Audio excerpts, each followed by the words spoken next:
Kalau kita tidak pressure, maka yang terjadi adalah mereka bisa menyerang kita. Contoh, ketika dia tidak pressure saya, ketika kita spar, dia tidak pressure saya, dia serang agak jauh. Ketika saya bisa melakukan counter attack karena dia memberikan saya kesempatan untuk reposisi sehingga saya bisa menyerang.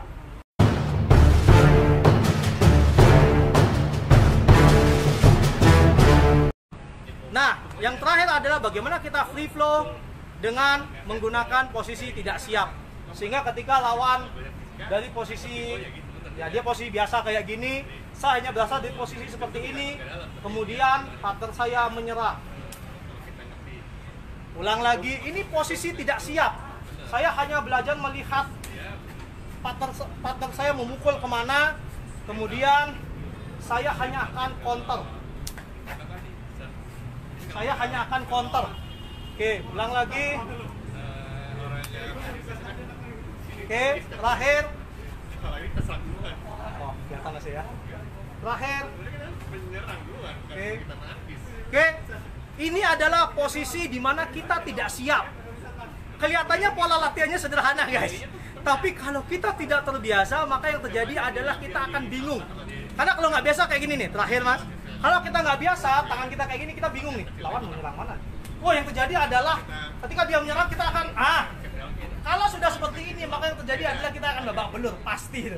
Karena ketika dari awal kita habitnya tidak dibentuk dengan benar, nyalinya tidak dibentuk, maka yang terjadi ketika orang mukul, kita akan otomatis kita akan menghindar. Padahal dalam Wing Chun, begitu kita menghindar, maka kita sudah kehilangan ya kelebihan atau kekuatan dari Wing Chun itu sendiri. Makanya sering saya lihat ketika seorang praktisi Wing Chun sparring posisinya jauh, maka yang terjadi adalah kalah. Saya buka rahasia ya. Maka yang harus dilakukan sebagai seorang praktisi Wing Chun adalah ketika Anda fight, Anda harus pastikan Anda berada dalam posisi yang dekat. Sederhananya adalah ketika, ini agak jauh sedikit. Ketika partner saya menyerang saya, kali ini gantian saya aja yang diserang. Teman-teman bosan melihat saya serang terus. Ketika partner saya, dan sini agak mundur dikit.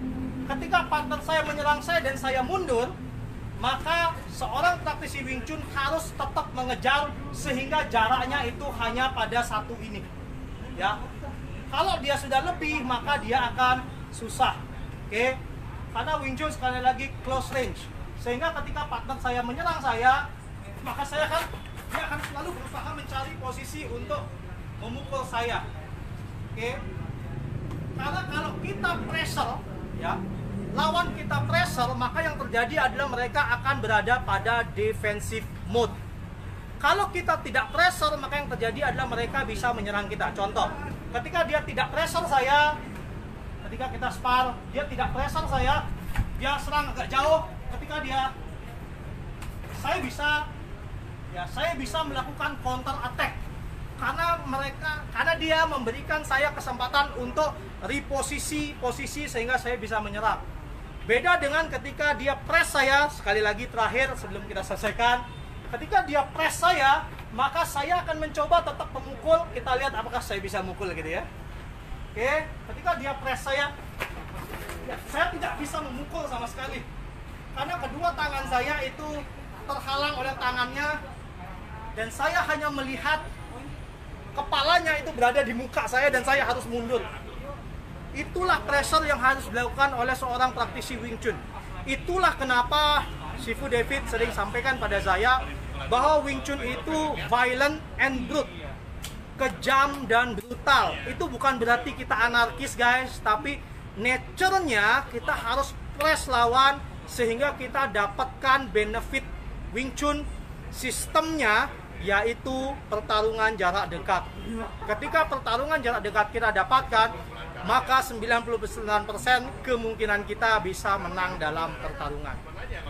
Dan untuk melatih nyali dibutuhkan pola latihan yang dimana menggunakan power yang real, partner yang real, serangan yang real, jangan pernah didiskon, karena kalau ketika Anda diskon, maka yang terjadi adalah Anda tidak akan benar-benar bisa menanggulangi serangan yang terjadi di jalanan, karena setiap orang ketika menyerang Anda itu benar-benar 100%.